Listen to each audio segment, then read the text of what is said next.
రాముడు ఎలా చనిపోయాడో మీకు తెలుసా? రామనవమి ఎందుకు జరుపుకుంటారో ప్రతి ఒక్కరికి తెలుసు. కానీ రాముడు ఎలా ఈ లోకాన్ని వదిలి వెళ్లిపోయాడో చాలా మందికి తెలియకపోవచ్చు. లక్ష్మణుడు ఎలా చనిపోయాడు? హనుమాన్ని మోసం చేసి రాముడు ఈ లోకాన్ని ఎందుకు వదిలిపెట్టి వెళ్లిపోయాడు? హనుమాన్ ఇప్పుడు ఎక్కడ ఉన్నాడు? ఇవన్నీ ఈ రోజు వీడియోలో తెలుసుకుందాం. ఈ వీడియో ప్రతి ఒక్క రామ భక్తుడు మరియు హనుమంతుడు భక్తుడు చూడాలి. వీడియో చివరి వరకు మిస్ అవ్వకుండా చూడండి. రాముడు రావణుడిని చంపివేశాడు. ఇక త్రేతాయుగం ముగిసే సమయం వచ్చింది. రాముడు అవతారం చాలించాల్సిన సమయం రావడంతో శివుడు బ్రహ్మదేవుడు ఇద్దరు యమధర్మరాజుని నీవు రాముడి దగ్గరికి వెళ్లాల్సిన సమయం వచ్చింది అని చెబుతారు. కానీ యమధర్మరాజు ఎంత ప్రయత్నించినా రాముడి దగ్గరికి కాదు కదా, కనీసం రాజ్యం దగ్గరికి కూడా రాలేడు. ఎందుకంటే సాక్షాత్తు ఆ మహాదేవుడి రూపమైన హనుమంతుడు ఎల్లప్పుడూ రాముడి పక్కనే రక్షణగా ఎవరిని దగ్గరికి కూడా రానివ్వకుండా కాపలా కాసున్నాడు. ఒక రోజు రాముడికి శివుడు కలలోకి వచ్చి నీ అవతారం చాలించే సమయం వచ్చింది రామా, యముడు నీ రాజ్యం బయట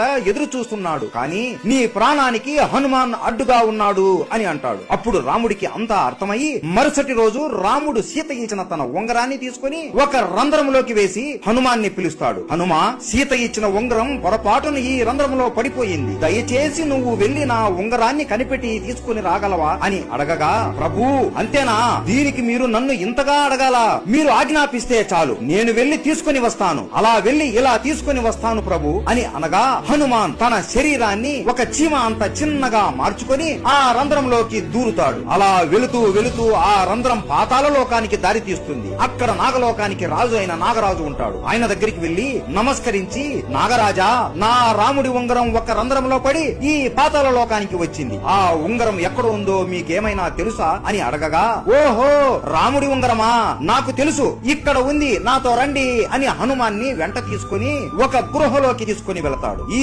గృహలోనే ఆ ఉంగరాలు ఉన్నాయి అనగా, ఉంగరాలా, నాకు కావాల్సింది నా రాముడి ఉంగరమే కదా అని లోపలికి వెళ్లి చూడగా హనుమాన్ ఆశ్చర్యపోతాడు. ఆ గృహ లోపల ఒకటి కాదు, రెండు కాదు, మూడు కాదు, కొన్ని లక్షల కోట్ల బంగారు ఉంగరాలు ఉంటాయి. హనుమాన్ నవ్వుకొని, నాకు తెలియదా నా రాముడి ఉంగరం ఏదో అని వెతకడం మొదలు పెడతాడు. అయోధ్యలో హనుమంతుడు లేడు అని తెలుసుకుని ఇదే మంచి సమయం అని యముడు రాముడి దగ్గరికి వెళ్లి, రామా, నీతో ఈ రోజు ఏకాంతంగా చాలా ముఖ్యమైన విషయం మాట్లాడాలి. మనం మాట్లాడుకునే సమయంలో ఎవరైనా మధ్యలో వస్తే వారికి మరణదండన ఇవ్వాల్సిందే అని అనగా, రాముడు లక్ష్మణుడిని పిలిచి, ఈ బాధ్యత నీదే లక్ష్మణ, ద్వారం దగ్గర ఉండి లోపలికి ఎట్టి పరిస్థితుల్లోనూ ఎవ్వరిని పంపించకు అని ఆజ్ఞాపిస్తాడు. సరే అన్న అని లక్ష్మణుడు ద్వారం దగ్గర నిలబడుకుని ఉంటాడు. లోపల యముడు రాముడితో ఇలా అంటాడు, స్వామి, శివుడు మరియు బ్రహ్మ ఆజ్ఞ వలన నేను ఇక్కడికి వచ్చాను. మీరు ఈ రాముడి అవతారానికి ఉన్న కార్యం ముగిసింది. ఇక మీరు విష్ణు రూపంలోకి మారి